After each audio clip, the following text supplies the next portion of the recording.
मुनीर साहब बहुत शुक्रिया। लाहौर हाई कोर्ट ने तो अब गवर्नर पंजाब को हुक्म दे दिया है कि कल तक आप जो है खुद या आपके नुमाइंदे के जरिए वज़ीर आला पंजाब से आप लोग हल्फ ले लें, लेकिन अभी तक जो वर्जन तहरीक इंसाफ की जानिब से सामने आ रहा है शायद वो कल भी ऐसा ना करें, उनको इसको डिले करने का सोच रहे हैं। बहुत शुक्रिया आदिल। देखिए ये बात आपकी दुरुस्त है। जो इम्प्रेशन यहाँ मुझे मिल रहा है वो तो ऐसा ही है कि कल भी शायद ये ओथ एडमिनिस्टर नहीं किया जाएगा। हो सकता है हम गलत साबित हों और सुबह कुछ ऐसा हो जाए, लेकिन अगर मैं जानता हूँ पाकिस्तान तहरीक इंसाफ के तरीक़ाकार को या जनाब इमरान खान और उनकी पूरी टीम का, तो उन्होंने इसको सारे मामले को क्रिकेट मैच बनाया हुआ है। हर उनका जो ओहदेदार है वो कहता है आखिरी बॉल तक खेलना है, यानी आखिरी बॉल तक हमने कॉन्डक्ट अपना ऐसा रखना है कि वो क्रिकेट मैच ही लगे। अब अगर तो कल सुबह बिफोर द ओथ जो होना है उससे पहले अगर तो एक इंट्रा कोर्ट अपील मूव की जाती है इस फैसले के खिलाफ कि जी हमारी बात सुनिए और इस 2 मेंबर बेंच जो है वो हमारी बात सुने और गवर्नर का पॉइंट ऑफ व्यू भी सुने और ये करे और वो करे, जिसके चांसेस मुझे कम नजर आते हैं कि वो एंटरटेन हो और इस ऑर्डर को स्टे कराने के लिए या इसको जरा सस्पेंड करवाने के लिए कुछ किया जाए। वो एक सूरत हाल है। दूसरी सूरत हाल ये है कि वो कहे जी कि अदालत का हुक्म तो है ही नहीं, अदालत ने तो एडवाइस किया है, प्रपोज किया है और सजेस्ट किया है, तो इसमें हुक्म वाला एलिमेंट तो है ही कोई नहीं। लिहाजा गवर्नर के पास अभी भी इख्तियार मौजूद है और गवर्नर समझता है कि वो नहीं ओथ लेना चाहते, तो वो उन्होंने सदर मुमलिकत को ऑलरेडी अपनी रीजंस बता दी हैं। अब क्योंकि अदालत का आज का हुक्म उस हवाले से बड़ा क्लियर है और ये हुक्म बाय द वे 2 दिन पहले भी उन्होंने कहा था कि गवर्नर के पास कोई इख्तियार नहीं है ऐसा कि वो अपना कोई उसमें इस्तेकाक या डिस्क्रेशन इस्तेमाल करे जिसके बेसिस के ऊपर वो इसको डिले कर सकता है। मसला यहाँ पर यह है आदिल कि ये बात अब कानूनी तो रही नहीं या आइन के तनाजुर में इसको कोई देख ही नहीं रहा।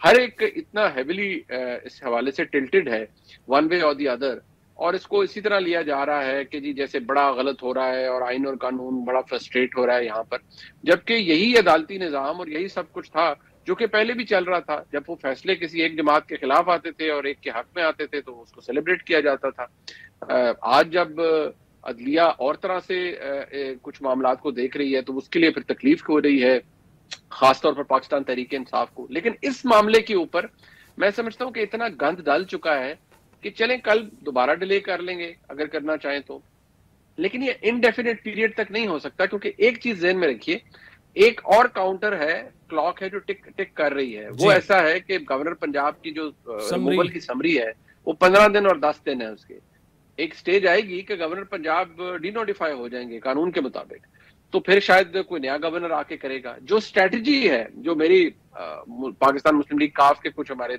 जो ज़राए हैं उनसे बात हुई, और वो ये है कि जी किसी ना किसी तरह हमने ये 30 दिन गुजारने हैं जिनका इलेक्शन कमीशन के पास जो टाइम है, और इन 30 दिनों के अंदर अंदर हमने वो जो लोग हैं मुनरिफ अराकीन को डी-सीट करवाना। ठीक है मुनीर साहब, मैं इसी पर आपके पास आ रहा था। स्ट्रैटेजी भी यही नजर आ रही है, लेकिन क्या ये होते हुए आप देख रहे हैं, क्योंकि तहरीक इंसाफ का तो क्लियर कट मुतालबा है कि जी हल्फ उठवाने के लिए अदालतें खुल जाती हैं, 3-3 4-4 बेंचेस बन जाते हैं, लेकिन जो हमारे लोग मुनरिफ हुए हैं उनको डी नोटिफाई करने के लिए उनकी सुनवाई नहीं हो रही। ये कितना वैलिड पॉइंट है?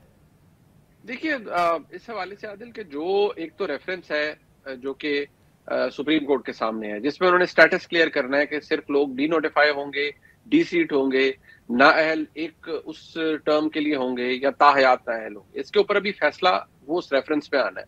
दूसरा मामला वो है जो कि इलेक्शन कमीशन के पास है। अब इलेक्शन कमीशन के पास जो प्रोसीजर है 63 का, उसको अगर आप बगौर उसको सारा पढ़े, 30 दिन का टाइम है उनके पास।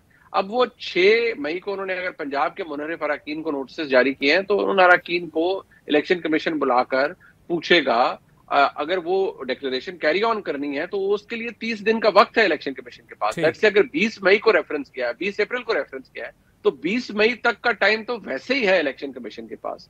और इलेक्शन कमीशन अगर वो जो नोटिफिकेशन है और या डिक्लेरेशन है उसको आप होल्ड कर लेता है तो वो लोग डी सीट हो जाएंगे। लेकिन अगर नहीं करता और कहता है कि नहीं ये लोग इन्होंने डिफेक्ट नहीं किया, ये कोई और इसके अंदर तौजीह निकाल दी जाती है जिसके चांसेस वैसे स्लिम है, लेकिन अगर निकाल दी जाती है तो फिर उसके पास फिर वो एक ऐसा मामला है जो कि सुप्रीम कोर्ट के पास अपील भी जा सकती है, उसकी फैसला किसी के हक में है या किसी के खिलाफ। लिहाजा ये पाकिस्तान तहरीक इंसाफ और PMLQ इनको लकी रहना है पिछले मतलब कम से कम अगले 25 दिनों तक, वेयर एज हमजा शहबाज शरीफ और PMLN को लकी होना है किसी एक दिन। और अगर वो कोई लकी डे पहले आ गया किसी का, उस दिन वो पासा पलट जाएगा। लेकिन इस वक्त जो सिचुएशन है वो मुस्लिम लीग नून के लिए बहुत फ्रस्ट्रेटिंग है, जबकि पाकिस्तान तहरीक इंसाफ और PMLQ इसको काफी इंजॉय कर